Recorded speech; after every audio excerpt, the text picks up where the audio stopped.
KaraokeBooks. The Man Who Was Thursday. Written by G.K.Chesterton. Audiobook. Chapter 1. The Two Poets of Saffron Park. The suburb of Saffron Park lay on the sunset side of London, as red and ragged as a cloud of sunset. It was built of a bright brick throughout, its skyline was fantastic, and even its ground plan was wild. It had been the outburst of a speculative builder, faintly tinged with art, who called its architecture sometimes Elizabethan and sometimes Queen Anne, apparently under the impression that the two sovereigns were identical. It was described with some justice as an artistic colony, though it never in any definable way produced any art. But although its pretensions to be an intellectual center were a little vague, its pretensions to be a pleasant place were quite indisputable. The stranger who looked for the first time at the quaint red houses could only think how very oddly shaped the people must be who could fit into them. Nor when he met the people was he disappointed in this respect. The place was not only pleasant, but perfect, if once he could regard it not as a deception but rather as a dream. Even if the people were not artists, the whole was nevertheless artistic. That young man with the long, auburn hair and the impudent face, that young man was not really a poet, but surely he was a poem. That old gentleman with the wild, white beard and the wild, white hat, that venerable humbug was not really a philosopher, but at least he was the cause of philosophy in others. That scientific gentleman with the bald, egg-like head and the bare, bird-like neck had no real right to the airs of science that he assumed. He had not discovered anything new in biology, but what biological creature could he have discovered more singular than himself? Thus, and thus only, the whole place had properly to be regarded. It had to be considered not so much as a workshop for artists, but as a frail but finished work of art. A man who stepped into its social atmosphere felt as if he had stepped into a written comedy. More especially this attractive unreality fell upon it about nightfall, when the extravagant roofs were dark against the afterglow and the whole insane village seemed as separate as a drifting cloud.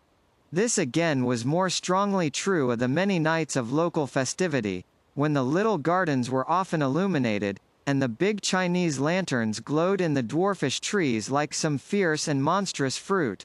And this was strongest of all on one particular evening, still vaguely remembered in the locality, of which the auburn-haired poet was the hero. It was not by any means the only evening of which he was the hero. On many nights those passing by his little back garden might hear his high, didactic voice laying down the law to men and particularly to women. The attitude of women in such cases was indeed one of the paradoxes of the place.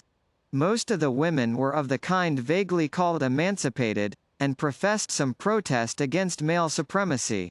Yet these new women would always pay to a man the extravagant compliment which no ordinary woman ever pays to him, that of listening while he is talking. And Mr. Lucian Gregory, the red-haired poet, was really, in some sense, a man worth listening to, even if one only laughed at the end of it. He put the old cant of the lawlessness of art and the art of lawlessness with a certain impudent freshness which gave at least a momentary pleasure. He was helped in some degree by the arresting oddity of his appearance, which he worked, as the phrase goes, for all it was worth. His dark red hair parted in the middle was literally like a woman's, and curved into the slow curls of a virgin in a pre-Raphaelite picture. From within this almost saintly oval, however, his face projected suddenly broad and brutal, the chin carried forward with a look of cockney contempt. This combination at once tickled and terrified the nerves of a neurotic population. He seemed like a walking blasphemy, a blend of the angel and the ape. This particular evening, if it is remembered for nothing else, will be remembered in that place for its strange sunset. It looked like the end of the world. All the heaven seemed covered with a quite vivid and palpable plumage.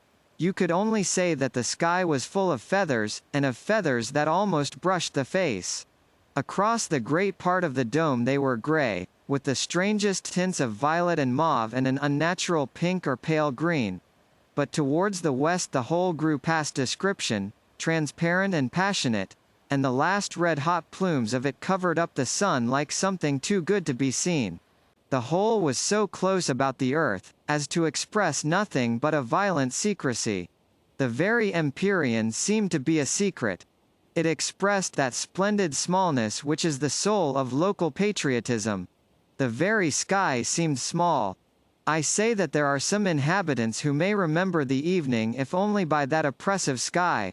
There are others who may remember it because it marked the first appearance in the place of the second poet of Saffron Park. For a long time the red-haired revolutionary had reigned without a rival. It was upon the night of the sunset that his solitude suddenly ended.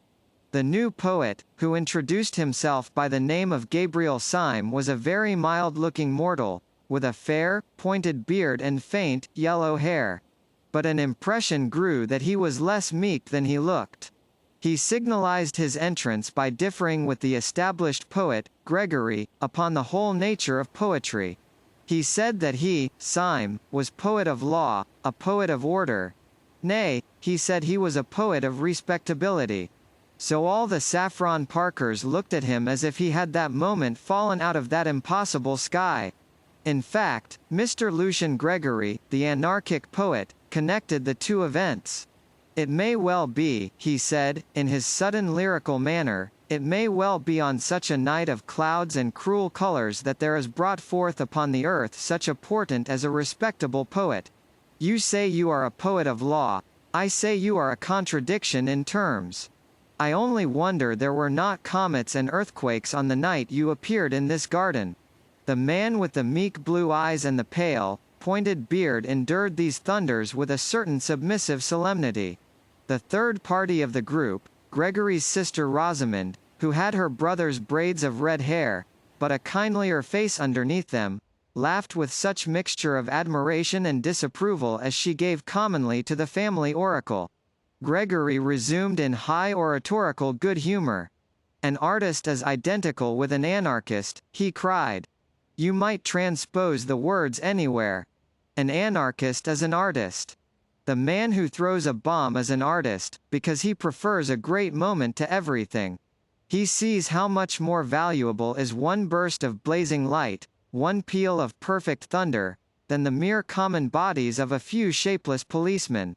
An artist disregards all governments, abolishes all conventions.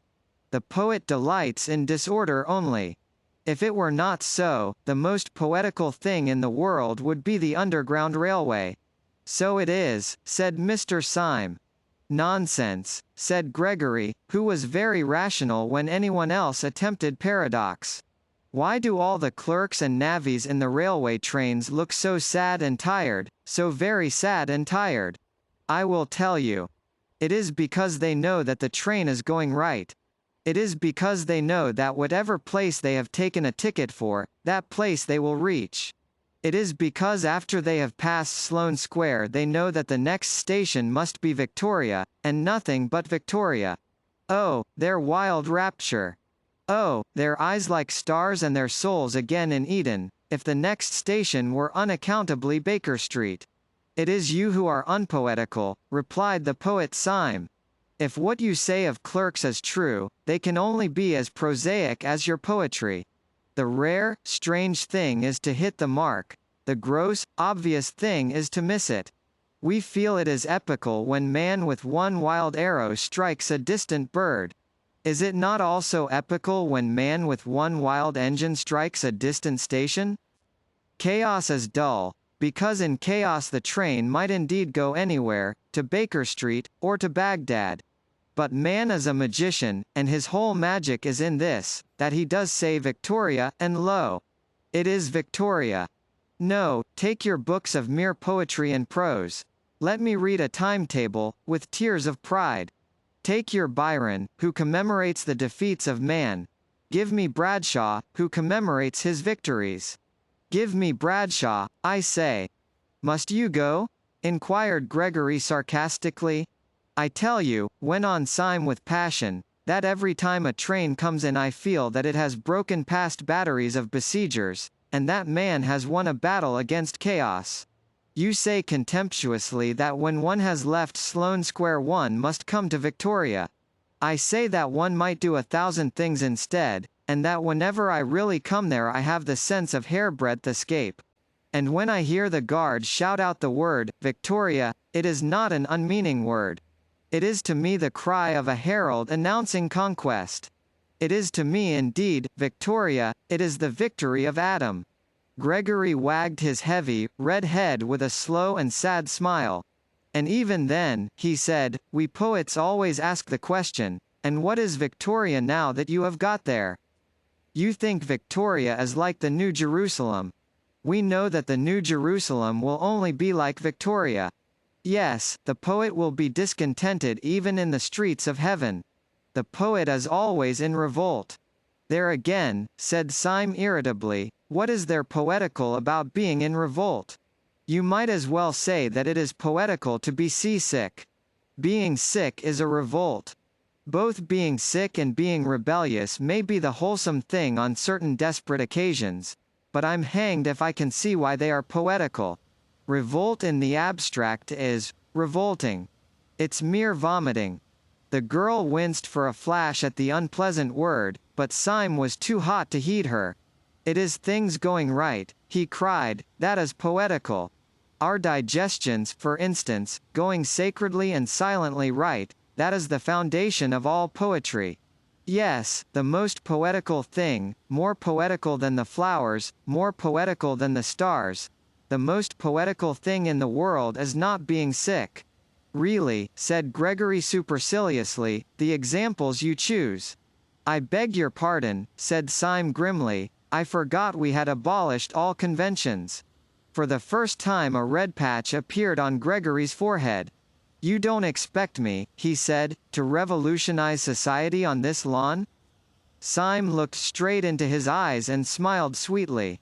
No, I don't, he said, but I suppose that if you were serious about your anarchism, that is exactly what you would do. Gregory's big bull's eyes blinked suddenly like those of an angry lion, and one could almost fancy that his red mane rose.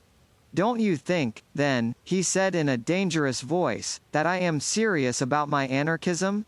I beg your pardon, said Syme. Am I not serious about my anarchism? Cried Gregory, with knotted fists.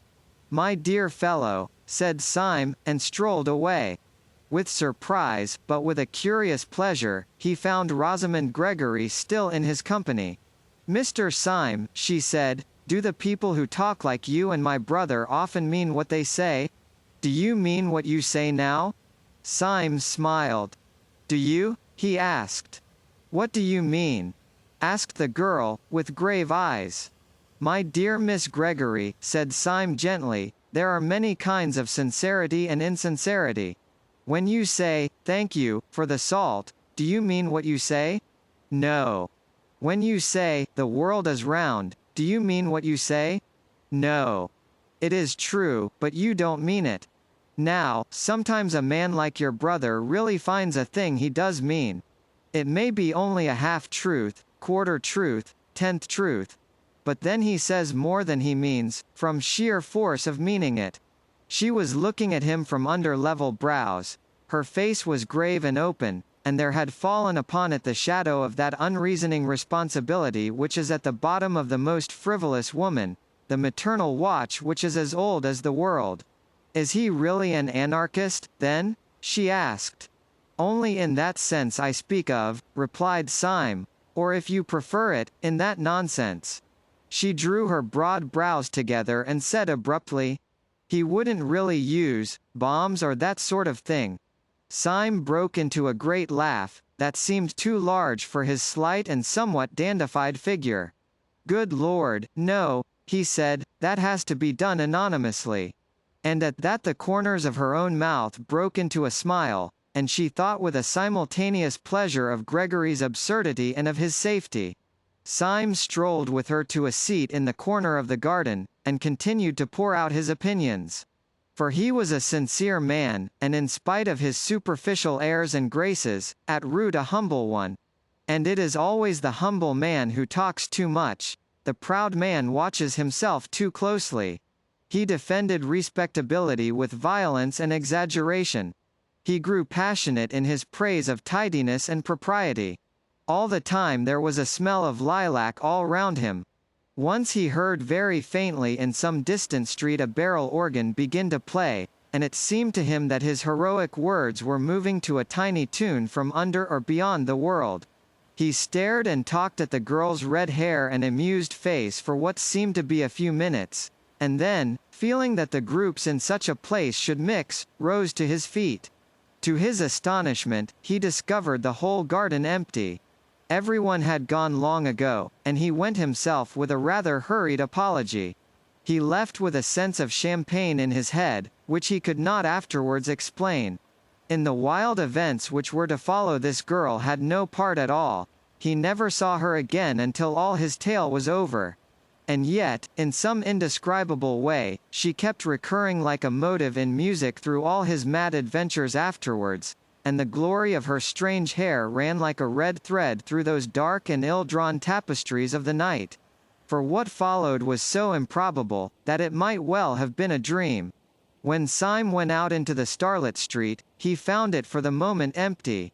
Then he realized, in some odd way, that the silence was rather a living silence than a dead one. Directly outside the door stood a street lamp, whose gleam gilded the leaves of the tree that bent out over the fence behind him. About a foot from the lamp-post stood a figure almost as rigid and motionless as the lamp-post itself.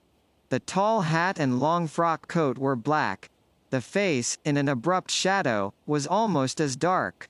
Only a fringe of fiery hair against the light, and also something aggressive in the attitude, proclaimed that it was the poet Gregory.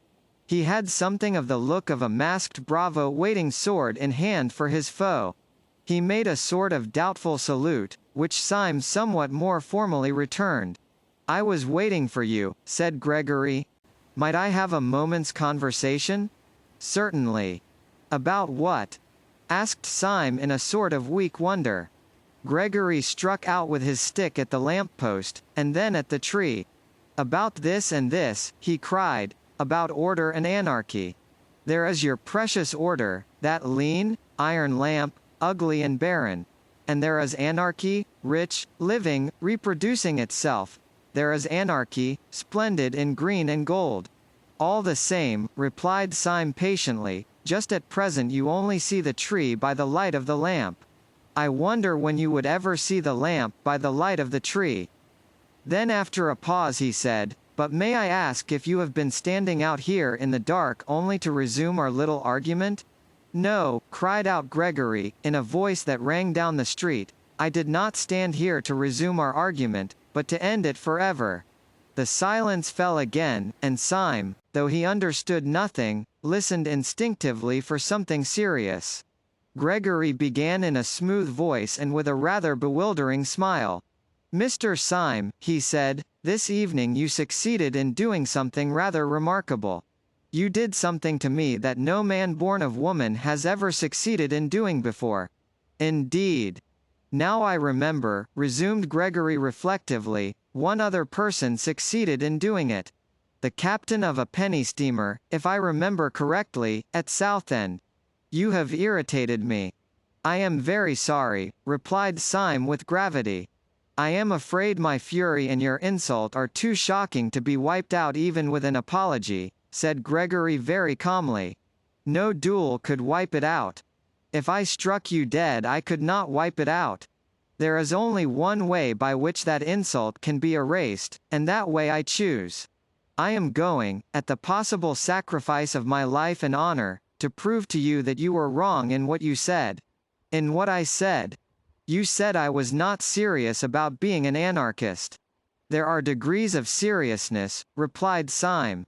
"I have never doubted that you were perfectly sincere in this sense, that you thought what you said well worth saying, that you thought a paradox might wake men up to a neglected truth." Gregory stared at him steadily and painfully. "And in no other sense," he asked, "you think me serious?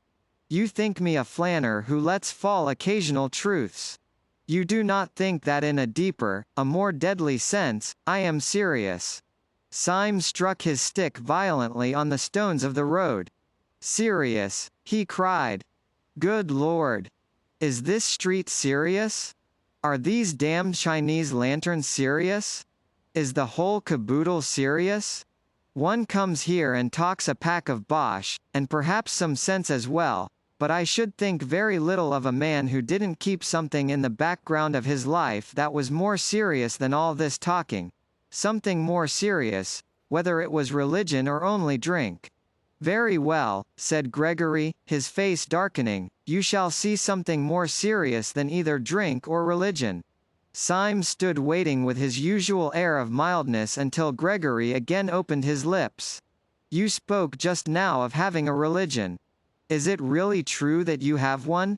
Oh, said Syme with a beaming smile, we are all Catholics now. Then may I ask you to swear by whatever gods or saints your religion involves that you will not reveal what I am now going to tell you to any son of Adam, and especially not to the police? Will you swear that?